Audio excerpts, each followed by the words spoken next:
myself have done Rang Rasya, I played Raja Ravi Varma, I did Charles Sobraj, Sarabjit.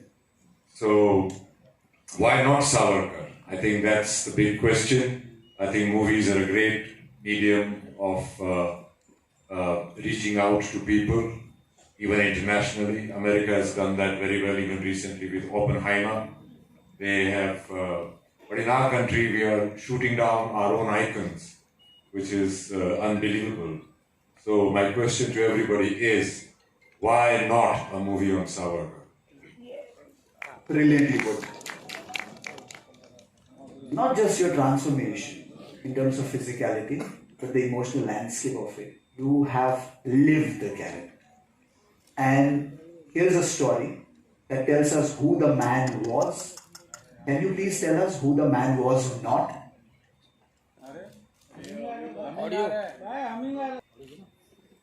Was brave. And what he wasn't was a coward. What is the first word that comes to anybody's mind when you talk about Savarkar in today's dispensation? First word. Maafi Veer. He was not a Maafi Veer.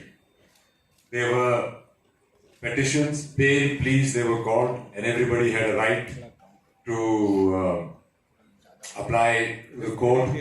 And if anybody has been to court, they would know how they address the court. And the language is very respectful, though you might not mean it. And there were many, many people who wrote that if you're sentenced to 50 years of life in Kalapani, in a 7x11 cell, you would not just rest there and think of it as a resort for the next 50 years of your life. You will use everything, Sam, Dam, Danda, Bhed, to get out of there. He felt that he had to contribute a lot to India's freedom struggle, culturally, socially, and he wanted to get out. दुश्मन को किए हुए वादे निभाए नहीं जाते.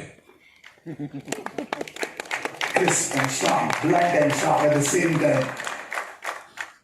Please tell me why the man, the Veer that he was, his philosophy, his ideology, why he continues to be relevant even in today's day and time. Well, he's very relevant today because he looked at India as a civilization. He looked at India as a cultural unit, as Akhand Bharat, as he used to say. And India's position in the world today has grown not only because of diplomacy, but because we are armed to the teeth. It's only being armed that there can be peace. Otherwise, people will keep bullying you. And I think the India as a country today is armed and it's respected in the world, and there is peace because we are armed. And that was Mr. Savarkar's philosophy, and his philosophy on Hindutva was all encompassing कि देश धर्म से ऊपर होता है और सिंधु नदी से सिंधु सागर तक जो भी यहाँ रहते हैं वो इसको जो भी इसको अपने पूर्वजों की जमीन, मतलब अपने पितृभू पूर्वजों की जमीन, मातृभूमि, यहाँ की संस्कृति, त्योहार, खान पान को अपना मानते हैं, वो हिंदू हैं, चाहे वो किसी भी धर्म, जात या समाज के क्यों ना हो. I think his idea of uniting India as a society, as a country, was the most unifying, and I think that's what we are following today. We are trying to unify the country where we put country before religion.